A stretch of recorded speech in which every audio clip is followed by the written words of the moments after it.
What's up, guys? This is William from W&J Wrestling, and this is a predictor match for WWE TLC. TLC matches are one of my favorite types of matches. It sucks that it's pretty much a throwaway pay-per-view to the Rumble, because I really enjoy tables, ladders, and chair matches. I really like ladder matches more than anything, but the full-blown TLC match is pretty fun. Table match is pretty interesting. I've never really cared about chairs matches. I don't think they were that great, but they have a pretty good chair match set up for this pay-per-view. We'll get to that in a second.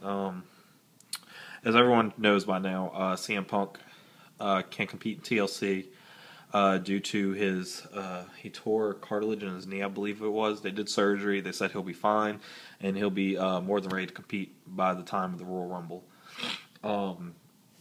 This did change the main event, which was going to be a TLC match between him and Ryback, which, in all honesty, I'm kind of glad they changed that. I really didn't feel like seeing Punk versus Ryback again.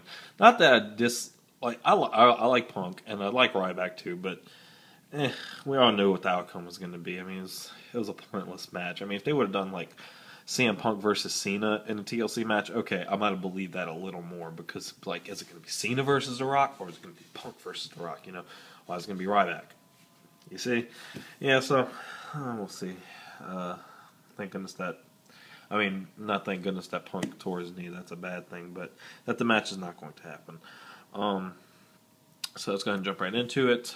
This is the YouTube pre-show. It's a number one contenders match, Divas Battle Royal, some kind of Santa's little helper thing. I don't know. I don't really care. It's Divas division.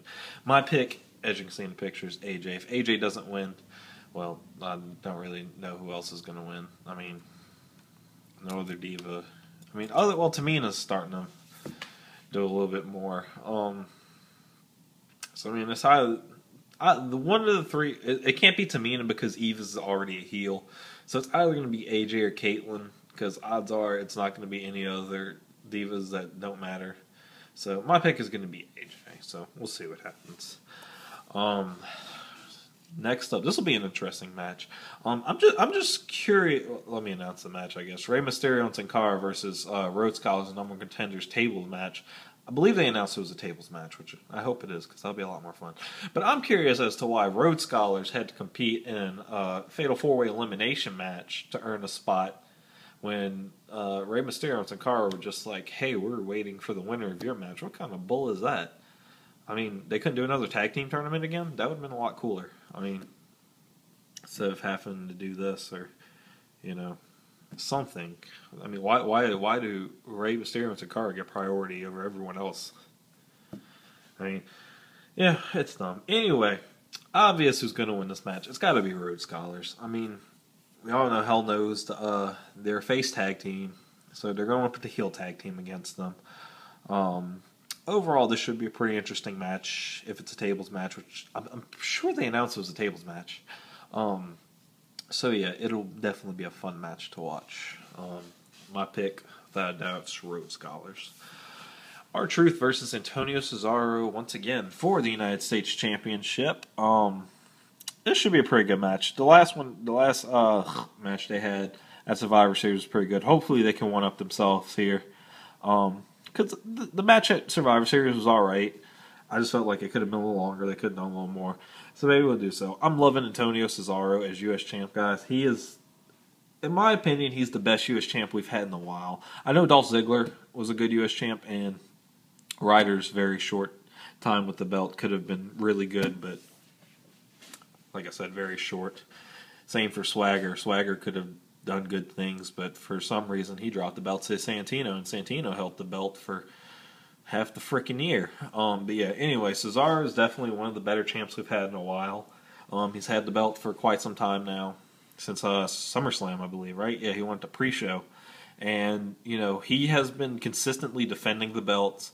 You know, he's still working on his promo skills. He's getting better, but he's just phenomenal in the ring, and definitely he's, you know, bringing some spotlight back to the United States Championship by, you know, putting on the line constantly, and he's just really good in the ring. So yeah, I know WWE's really behind Cesaro, and great things are to come for this man.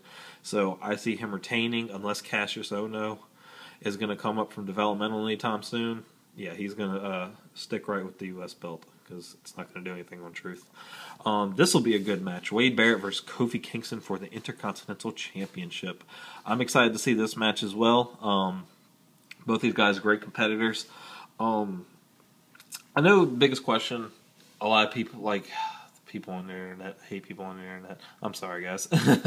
Not everybody, but everyone's like, why is Wade Barrett competing for the Intercontinental title when he should be competing for the world title? Well, look at the world title scene right now.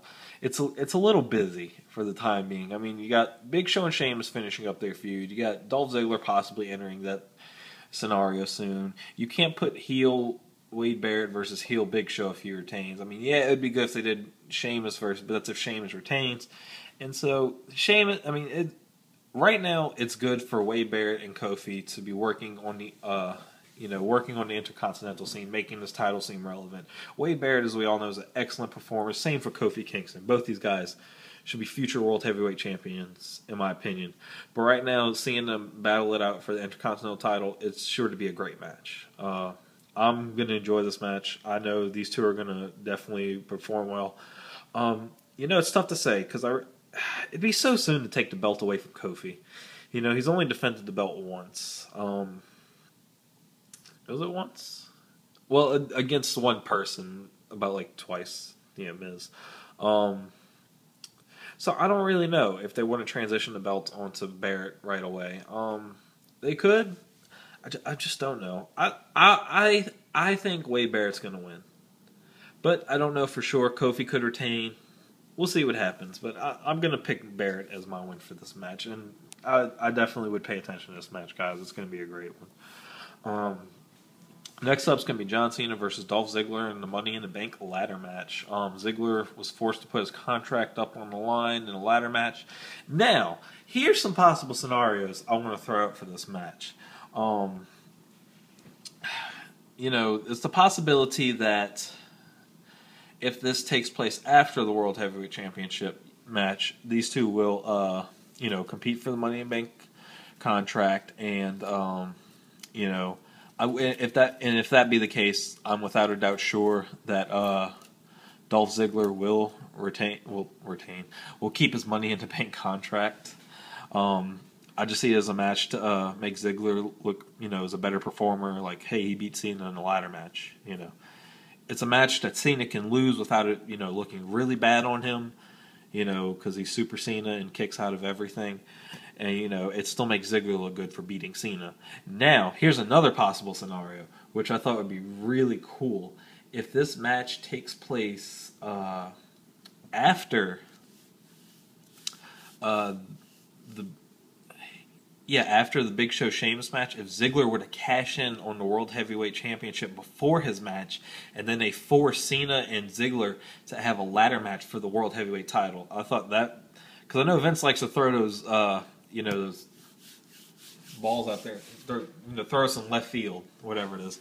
I definitely screwed that up. But anyway, y'all know what I'm saying.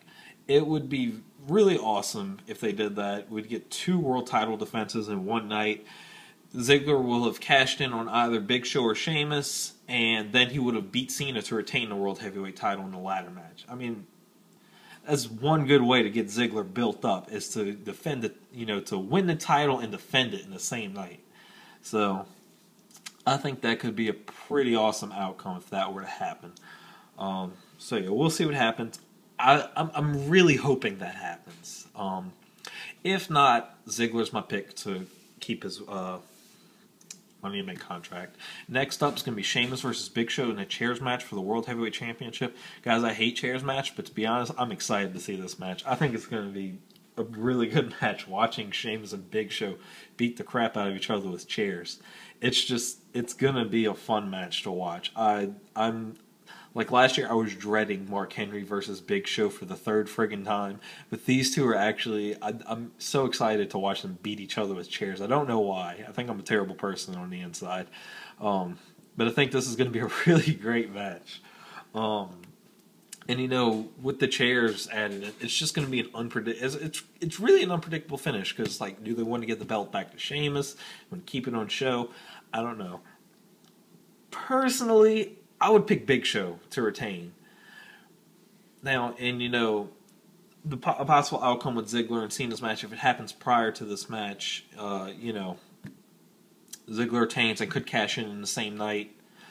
I don't know. We'll see.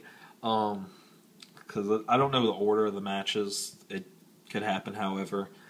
But I'm going to go Big Show to retain. It's a possibility Sheamus could win. If Sheamus were to win, I could see Dolph cashing in. If Big Show retains, I don't see Dolph cashing in. So we'll just see what happens. We'll see what happens. And last up's going to be the Shield versus Ryback and Hell No in a TLC match. This will be the Shield's first actual match and at a pay-per-view. It's pretty sweet for just starting off. This is definitely going to be an interesting match. I mean, we all know.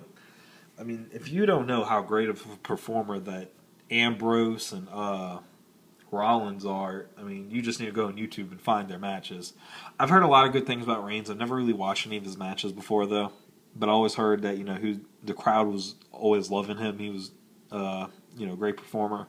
So it'll be really interesting to see these guys, in their first match up against Ryback and Hell No. I think WWE did miss out on this pay-per-view by not putting a lot of more emphasis on the tag team division. I mean, TLC matches are what made the tag divisions, back in the 90s. And I guess early 2000s, with the Hardys, Christian and Edge, and the Dudleys, the TLC matches is what made the tag division so popular. And I think they really missed out by not having Kane and Daniel Bryan, in some type of match defending the belt, whether it be, just a regular, one tag team versus another, or like a 3-way or fatal 4-way TLC match, something like that. It would just been awesome to see at this pay-per-view. And, maybe they may have been planning to do something like that before CM Punk was out on his injury. I don't know. Which, on a random note, I'd like to say this. I'm pretty sure that CM Punk's injury didn't occur because Ryback put him through the table. It was premeditated. If y'all go back and watch the Raw that it happened on, you'll notice, why was Shield attacking Hell No already? If, I mean, maybe they could have been planning a match for them, but to me, it just made me question, why were they already attacking Hell No if CM Punk was still there? And then, if you watch CM Punk walk, he was kind of stiff on one of his legs. And then when Ryback put him through the table, he didn't grab for his knee in pain. I mean, I've watched matches where, which one? It was one TNA pay-per-view, or maybe it wasn't a pay-per-view, maybe it was just on an episode. It was X Division match, and Chris Sabin just came back from tearing his ACL, and he tore his ACL. The first thing he did was grab his leg, and he did not let go of it. I mean, he was thriving in pain. You don't tear something in your leg, whether it be cartilage, anything, without grabbing your knee and thriving in pain. It hurts. And if you watch any match where someone gets hurt, the first thing they do is they grab, something where they just really hurt themselves. So it just made me really question. Punk just laid there, while Ryback was standing over him. So it had to be planned ahead of time. That's, maybe it was planned, the week after the match was announced for Ryback versus CM Punk. I don't know. But yeah. Anyway, guys, this should be a great pay-per-view. I'm excited to watch it this weekend. There will be a pay-per-view review afterwards. And thanks for watching, guys.